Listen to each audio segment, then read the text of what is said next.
E insomma, per finire, aveva ragione Prezzolini, il quale amava i paradossi e a un certo punto ha scritto che per l'Italia Caporetto è stata una vittoria e Vittorio Veneto una sconfitta.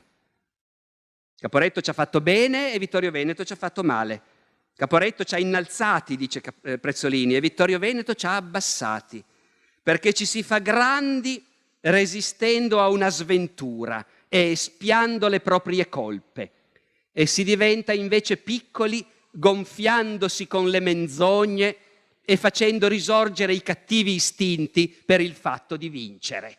Questo diceva Prezzolini, non lo dico io, però del vero c'era, il che non toglie niente al fatto che i nostri nonni hanno combattuto quella... Mio nonno anche era lì, Terza Armata, l'invitta Terza Armata del Duca d'Aosta. I nostri nonni e bisnonni hanno combattuto quella guerra, si sono fatti ammazzare in 600.000, hanno passato